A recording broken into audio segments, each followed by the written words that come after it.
Ada yang memperbolehkan wakaf dengan uang, ada mazhab Hanafi itu. Mazhab Hanafi. Boleh.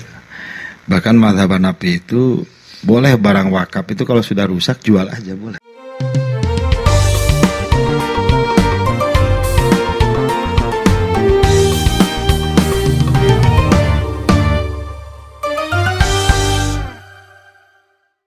Assalamualaikum warahmatullahi wabarakatuh. Waalaikumsalam warahmatullahi wabarakatuh.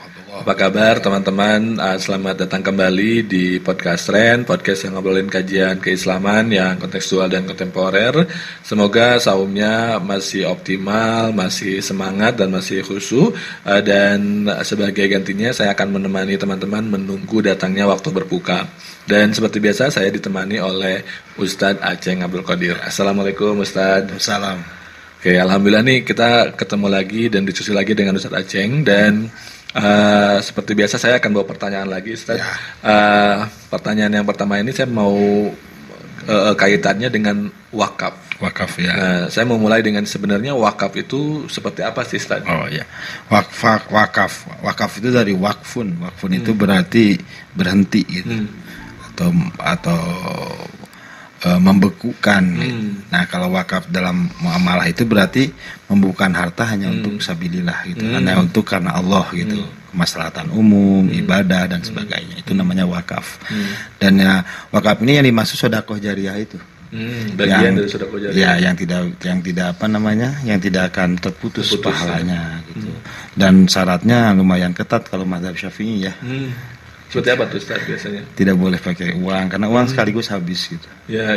Jadi barangnya itu harus barang yang tetap ketika digunakan tidak habis barangnya gitu. Kayak makanan nggak boleh diwakafkan. Ya, harus berbentuk tanah, rumah gitu ya. Itu wakaf itu. Kalau mobil juga bisa berarti ya, kendaraan. Mobil bisa wakaf bisa, itu. Cuma kan konsekuensinya nanti itu nggak boleh dijual belikan. Adapun ada apa menghasilkan sesuatu dari barang wakaf itu ya harus dikembalikan kepada mauquf alaih. Ya. Misalkan di atas tanahnya dibikin toko misalkan. Toko semisal. Itu keuntungannya misalkan buat para santri. Nah gitu, bisa, ya? itu bisa.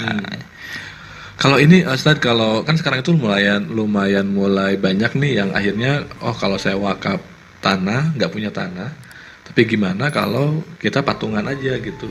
Misalkan kayak saya nyumbang 1 juta, 2 juta, dan 3 juta, misalkan nanti dikumpulkan di bendahara panitianya, kemudian nanti dibelikan ke tanah, dibuat untuk pembebasan tanah. Jadi tanahnya dibeli untuk kebutuhan umat, tapi sifatnya itu gotong royong gitu ya. Gotong royong.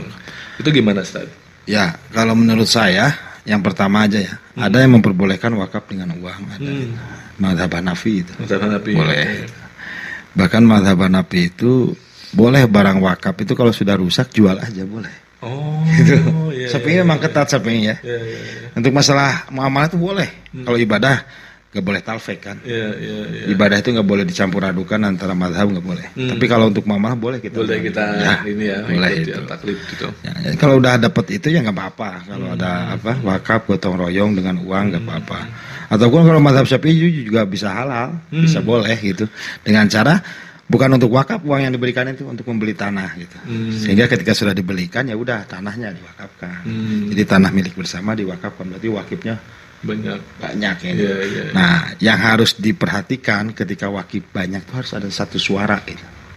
Karena ucapan wakif adalah syariat.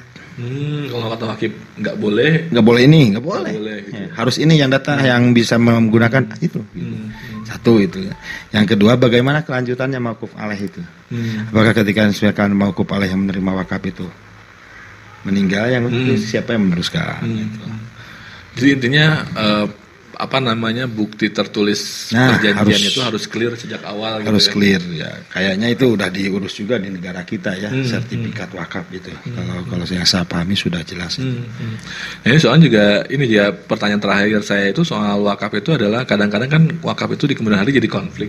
Ya. Bisa kadang-kadang misalkan ahli waris mengklaim ini nggak diwakafkan kok gitu. Kadang-kadang suka terjadi itu kayak gitu. Itu biasanya berarti selain persyaratannya, perjanjiannya tertulis gitu dan jelas di awal, apalagi yang kira-kira bisa dilakukan agar untuk mencegah lah istilahnya. Ya, untuk mencegahnya itu harus ada tertulis atau harus ada keterbukaan di keluarganya, khususnya kepada ahli waris gitu. Jangan sampai yang hanya tahu itu wakif dengan mauquf alaih gitu. Orang tuanya aja gitu. Nah, ketika meninggal baru lihat suratnya. Nah, itu juga akan mengganggu ya. Mengganggu psikis daripada anak-anaknya. Jadi ketika wakaf tuh ajak aja gitu. Ini diwakafkan nih gini atau bahkan kasih tahu pahalanya, kasih tahu biar tidak menjadi konflik. Berarti ini ya menarik, kayak nikah juga harus banyak saksi biar tidak terjadi fitnah. Ya makanya walimah itu harus diramaikan gitu. Ya, biar beda banyak dengan, tahu. Tunangan kan. Tunangan beda, nggak harus kalau tunangan. Kalau walimah itu harus. Oke, ya ini menarik teman-teman. Jadi silakan kalau nanti teman-teman mau wakaf, mau langsung tanah misalkan atau bangunan atau kendaraan silakan, atau kalau mau uang juga tadi sudah dijelaskan. Ada dari mazhab Hanafi dan juga ada di mazhab Syafi'i yang bisa akhirnya memperbolehkan untuk wakaf dengan uang tadi. Itu saja mungkin, terima kasih Ustaz Aceng.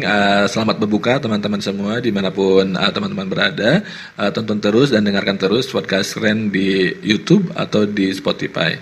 Wassalamualaikum warahmatullahi wabarakatuh. Waalaikumsalam.